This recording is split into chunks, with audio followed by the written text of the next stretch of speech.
같이 읽겠습니다. 하나님이 야곱에게 이르시되 일어나 베델로 올라가서 거기 거주하며 내가 내 형 에사의 낯을 피하여 도망하던 때에 내게 나타났던 하나님께 거기서 제단을 쌓아라 하신지라. 야곱이 이에 자기 집안 사람과 자기와 함께한 모든 자에게 이르되 너희 중에 있는 이방 신상들을 버리고 자기 신을 정결하게 하고 너희들의 의복을 바꾸어 입으라. 우리가 일어나 베델로 올라가자. 내 환난 날에 내가 응답하시며 내가 가는 길에서 나와 함께 하신 하나님께 내가 거기서 제단을 쌓으려 하노라 하매 그들이 자기 손에 있는 모든 이방 신상들과 자기 귀에 있는 귀고리들을 야곱에게 주는지라. 야곱이 그것들을 세겜 근처 상수리 나무 아래에 묻고 그들이 떠났으나 하나님이 그 사면 고울들로 크게 두려워하게 하셨으므로 야곱의 아들들을 추격하는 자가 없었더라. 야곱과 그와 함께한 모든 사람이 가나안 땅 루스 곧 베델에 이르고 그가 거기서 제단을 쌓고 그곳을 엘 베델이라 불렀으니 이는 그의 형의 낯을 피할 때 하나님이 거기서 그에게 나타나셨음이더라. 리브가의 유모 드보라가 죽음에 그를 베델 아래에 있는 상수리 나무 밑에 장사하고 그 나무 이름을 알론바곳이라 불렀더라. 야곱이 밧다라람에서 돌아오매 하나님이 다시 야곱에게 나타나사 그에게 복을 주시고 하나님이 그에게 이르시되 내 이름이 야곱이지만은 내 이름을 다시는 야곱이라 부르지 않겠고 이스라엘이 내 이름이 되리라 하시고 그가 그 이름을 이스라엘이라 부르시고 하나님이 그에게 이르시되 나는 전능한 하나님이라 생육하며 번성하라 한 백성과 백성들의 총회가 내게서 나오고 왕들이 내 허리에서 나오느니라. 내가 아브라함과 이삭에게 준 땅을 내게 주고 내가 내 후손에게도 그 땅을 주리라 하시고 하나님이 그와 말씀하시던 곳에서 그를 떠나 올라가시는지라. 야곱이 하나님이 자기와 말씀하시던 곳에 기둥 곧 돌기둥을 세우고 그 위에 전제물을 붓고 또 그 위에 기름을 붓고 하나님이 자기와 말씀하시던 곳의 이름을 베델이라 불렀더라. 아멘. 찬양대에 찬양 있겠습니다.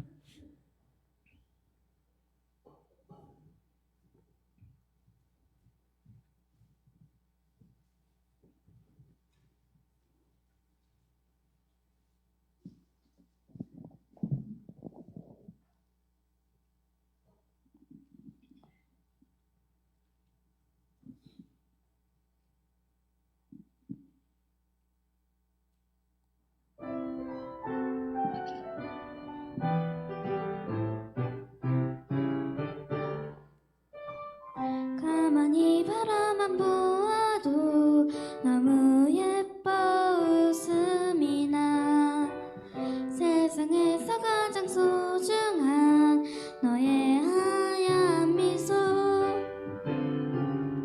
가만히 바라만 보아도 너무 예뻐 웃음이 나 세상에서 가장 소중한 너의 하얀 미소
이제 그만 컸으면 좋겠는데 언제까지 애들 역할을 시킬지 또 언제까지 시키면 할지 모르겠습니다.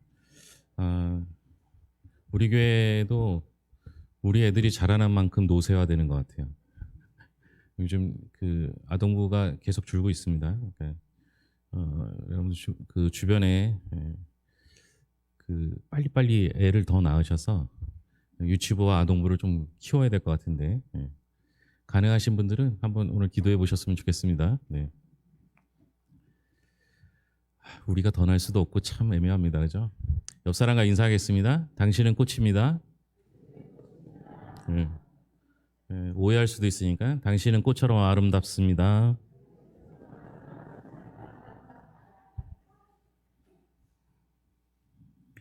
별로 마음에 안 드시는 분도 있는 것 같아요.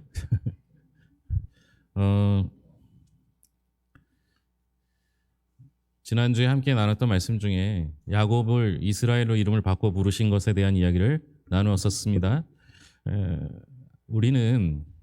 우리가 하나님을 찾는다고 생각하지만 사실은 하나님께서 나를 찾아와 만나 주십니다. 그러니까 하나님이 나를 향한 믿음이 우리의 믿음보다 훨씬 대단하다라고 설명을 드렸었습니다. 그러면 하나님께서 야곱의 이름을 이스라엘로 바꾸셨으면 이스라엘처럼 살아야 되는데 야곱은 이름은 이스라엘로 바뀌었을지 모르지만 그의 정체성은 바꿨을지 모르지만 그러나 야곱의 삶을 그대로 살고 있었음을 성경을 통해서 말하고 있습니다. 제가 궁금해서 찾아봤더니 야곱이 이스라엘로 바뀌었으면 이스라엘 이름을 계속 써야 되는데 출애굽기에 가서도 야곱이라는 이름이 계속 쓰이고 있어요. 이것은 여러 가지 이유가 있을 수 있습니다. 첫째는 이스라엘 민족과 야곱을 구분하기 위해서일 수도 있고요. 또 하나는 야곱의 삶이 아직도 야곱의 삶을 살고 있기 때문에 그렇습니다. 그래서 오늘 말씀의 출발점은 왜 하나님께서 야곱을 이스라엘이라고 바꿔주셔놓고 아직도 야곱과 이스라엘을 구분하여 사용하는가에서 출발합니다. 하나님 왜 이스라엘을 야곱이라고 부르셨을까? 야곱이라고 하셨을까라는 것을 보면서 함께 오늘 말씀을 봤으면 좋겠습니다. 창세기 35장은 단순히 야곱이 베델로 올라가는 장면만이 아닙니다. 무너진 한 사람이 다시 하나님께로 돌아오는 장면을 포함하고 있습니다. 그러니까 신앙의 중심을 잃어버렸던 사람이 다시 원점으로 돌아가는 거죠. 오늘 하나님께서 우리에게 물으십니다. 여러분은 지금 어떤 이름으로 살고 계십니까? 야곱은 이미 창세기 32장에서 하나님을 만납니다. 야복강에서 어떤 천사가 야곱과 씨름하죠. 그리고 하나님은 그의 이름을 바꾸십니다. 이제 내 이름을 야곱이라 하지 않고 이스라엘이라 하리라. 이름이 바뀌었습니다. 정체성이 바뀐 거죠. 야곱이라고 불렀을 때는 야곱의 뜻은 속이는 자였습니다. 애초에 속이는 자가 아니라 처음에는 발 뒤꿈치를 잡은 자였으나 그러나 야곱이 그의 삶을 통해 자신의 이름의 뜻을 바꾸어 버렸습니다. 야곱은 속이는 자라고 바뀌게 됩니다. 실제로 성경을 읽다 보면 야곱이 속인 사건은 크게 두 가지입니다. 그러나 후에 나중에 자녀들 때문에 여러 가지 문제들로 인해서 속임을 당하게 됩니다. 자신의 가족이었던 라반 그리고 자신의 아들들에게 속임을 당하게 되죠. 속이는 자였으나 속임을 당하는 자였습니다. 그러나 하나님께서는 그를 이스라엘로 바꾸어 주십니다. 그런데 이상합니다. 분명히 이름은 바뀌었는데 35장에 와보면 삶은 아직 야곱 그대로의 삶입니다. 세겜 사건을 보면 정확히 드러납니다. 세겜 사건을 통해서 딸 디나가 수치를 당하게 됩니다. 자신의 딸이 수치를 당하게 되면 아버지로서 어떤 역할을 해야 하겠습니까? 아버지로서 그 문제를 해결해야 하는데 문제 앞에 야곱은 사라집니다. 그리고 자신의 아들들, 특히 디나와 엄마가 같은 아들들이 그 문제를 해결하려 나섭니다. 보복이죠. 여러분, 이 보복은 성경에서 가장 처참한 보복이 될 수 있습니다. 왜냐? 그 보복의 도구로 하나님의 이름을 사용했기 때문에 그렇습니다. 이스라엘은 난지 8일 만에 할례를 행합니다. 이유는 하나님의 자녀가 되었다라는 표식이죠. 그것을 이용해서 세겜 사람들이 할례를 받게 합니다. 그래야만 너희와 함께 결혼하고 왕래할 수 있다 말하는 것이죠. 하나님의 이름, 종교 행위를 가지고 상대방을 마음을 누그러뜨린 후에 그 후에 보복을 하게 됩니다. 이 모든 과정에서 야곱은 침묵합니다. 영적인 가장으로서 역할을 해야 함에도 불구하고 문제가 생길 때 그는 뒤로 빠져 있습니다.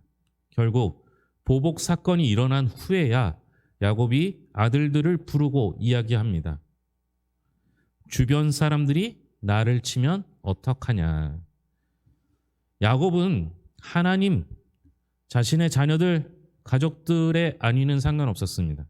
오직 자기의 피해를 두려워했습니다. 여러분, 이 모습을 보면서 이스라엘이라 말할 수 있습니까? 야곱 아닙니까? 사실 이것이 우리의 모습입니다.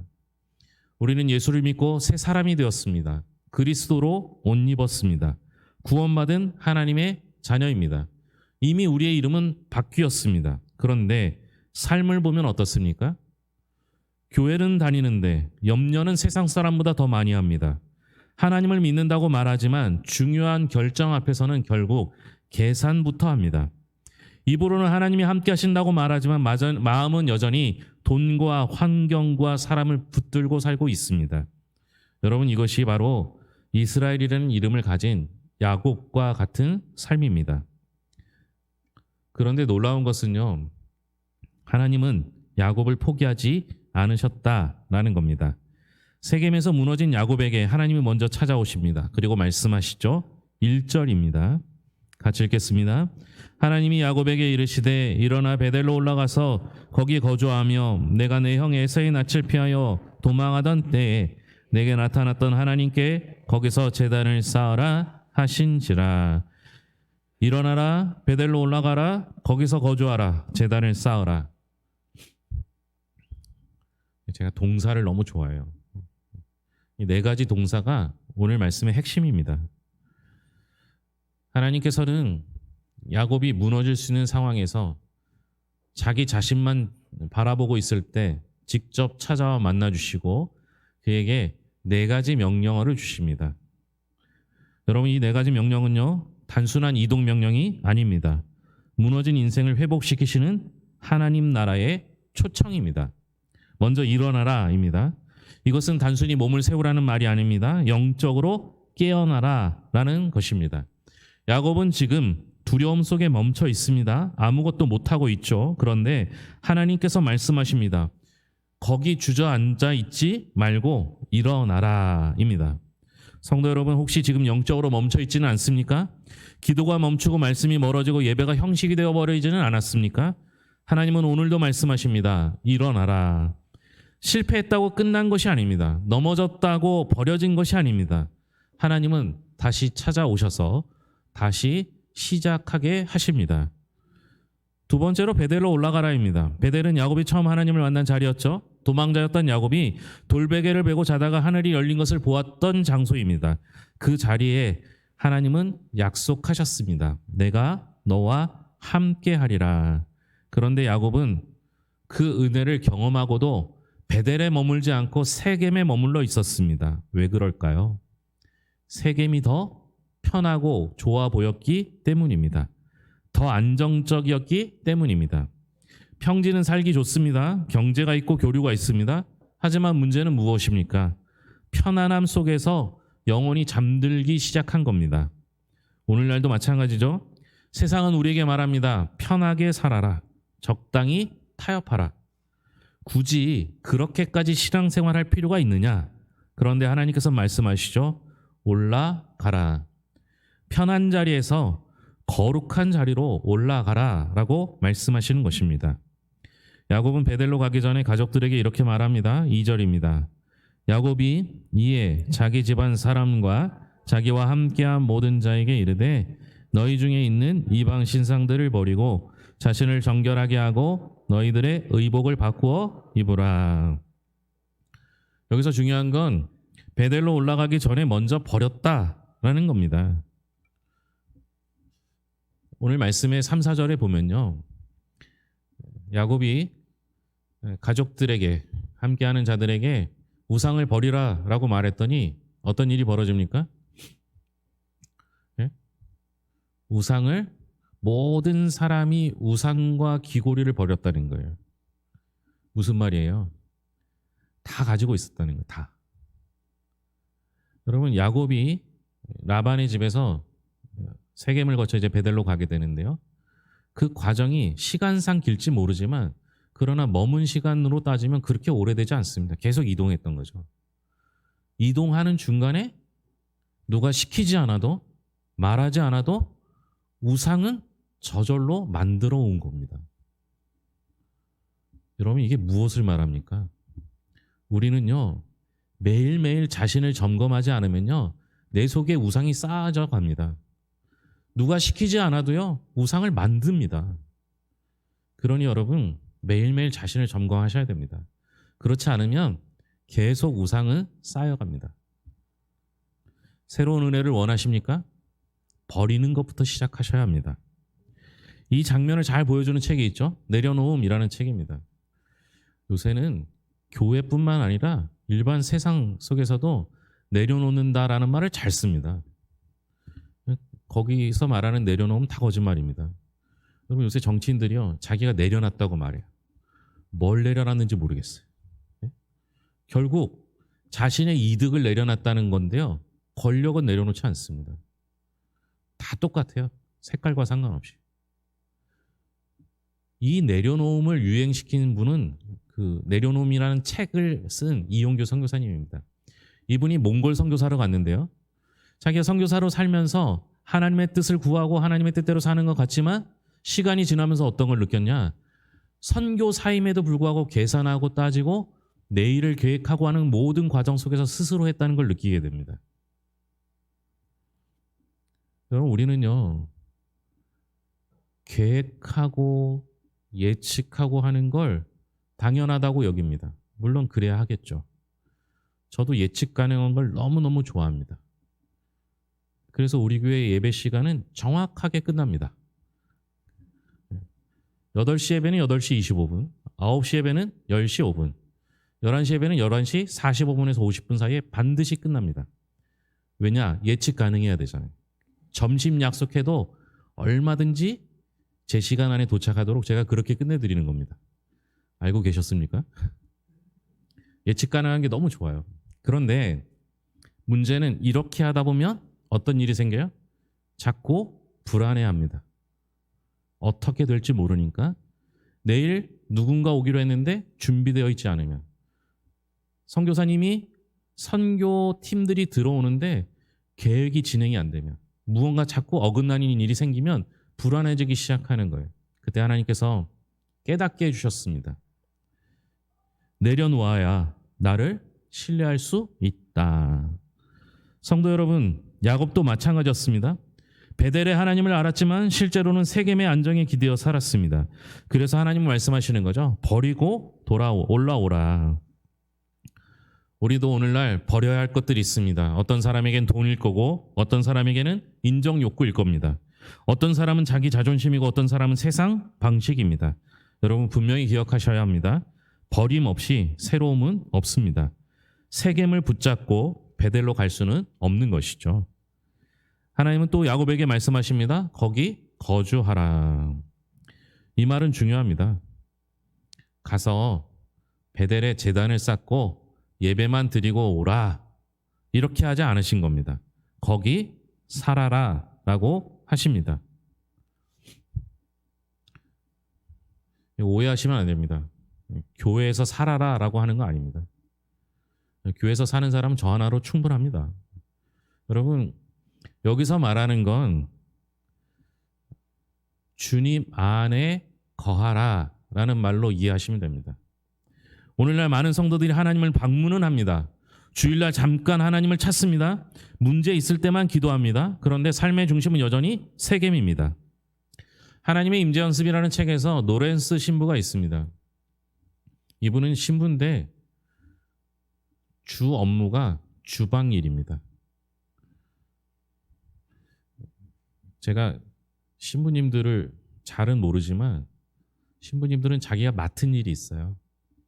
그러니까 목사는 온 모든 일들을 다 하지만 신부님들은 예배만, 그러니까 성례만 집전하는 신부님. 제가 여기 노인복지관 그때 그 프로포절 그거를 이제 위탁 운영하는데 제가 참여를 했었는데요. 그것만 따내는 신부님이 따로 있어요. 충북에서 그것만 하시는 신부님들이 따로 있더라고요.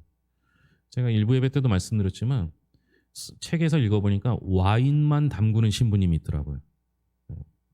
그분이 와인을 담그는데 양질의 와인을 만들기 위해서 맛보다가 취해서 쫓겨났습니다. 성경 책에 그렇게 기록돼 있어요. 그런데 이 신부님은 주방만 맡은 신부예요. 그러니까 늘 부러운 겁니다. 성례를 집전하는 신부님이 그렇게 부러운 거예요. 그러다가 어느 날 깨닫습니다. 하나님은 교회 안에도 계시고 부엌에도 계시고 삶에서도 계시는구나. 그러니 설거지를 하면서 주님을 만날 수 있구나. 그래서 하나님의 임재 연습이라는 책이 그 의미로 나온 겁니다. 여러분, 하나님은 어디서나 계십니다. 문제는 어디서나 계시는 그 하나님을 모시고 살아가느냐입니다. 로렌스 신부가 하나님의 임재를 경험할 수 있었던 이유는 그가 하나님 안에 거했기 때문입니다. 성도 여러분, 신앙은 주일 행사가 아닙니다. 삶 전체가 하나님 중심으로 재편되는 것입니다.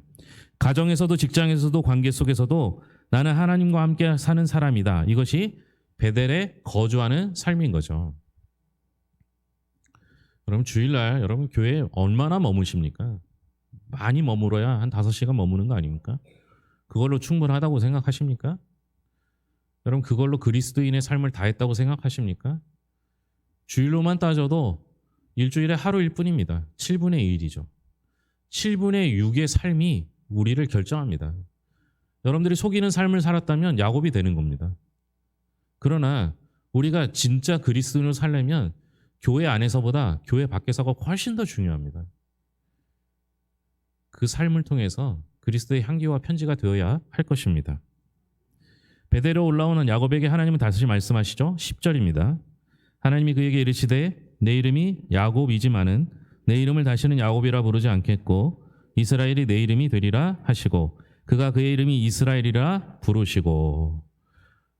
아니, 한번 이스라엘로 불렀으면 됐지. 야곱도 부르고 이스라엘도 부릅니다. 왜 그렇습니까? 하나님의 은혜는 한 번으로 끝나지 않는 겁니다.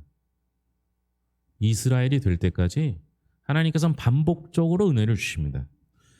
장종택 목사님인지 그분이 이렇게 부른 노래에 하나님의 은혜는 만나와 같아서 매일매일 은혜가 필요하다, 이런 내용의 가사를 썼습니다. 일부는 동의하고 일부는 동의하지 않는데요. 여러분, 우리는 한 번의 은혜로 충분히 살 수도 있어요. 그러나 하나님의 은혜는 매일 새롭습니다. 내가 넘어지고 쓰러질 때마다 은혜는 반복적으로 주어집니다. 우리는 실패하면 끝났다고 생각하는데요. 그건 우리 생각이에요. 하나님은 우리가 넘어져도, 하나님을 모른 채에도, 하나님이 실망하셨을 때에도 하나님의 은혜는 반복적으로 우리에게 주어집니다. 성도 여러분, 이게 복음입니다. 우리가 하나님을 붙드는 것이 아니라 하나님이 우리를 끝까지 붙드십니다. 야곱은 흔들려도 하나님의 언약은 흔들리지 않습니다. 사랑하는 성도 여러분, 오늘 하나님은 우리에게도 말씀하십니다. 일어나라, 베델로 올라가라. 지금 세겜에 머물러 있지는 않습니까? 타협 속에, 두려움 속에, 영적 무기력 속에, 세상 방식 속에 머물러 있지는 않습니까? 오늘 하나님은 말씀하시죠. 거기서 나오라. 그리고 다시 부르십니다. 너는 야곱으로 살 사람이 아니라 이스라엘로 살아가야 할 사람이다. 이 시간 결단하기 원합니다. 세겜을 떠나 베델로 올라가는 성도가 되게 하옵소서. 이름만 바뀐 사람이 아니라 삶까지 변화된 사람 되게 하옵소서. 420장 너 성결케 위해 이런 가사가 있습니다.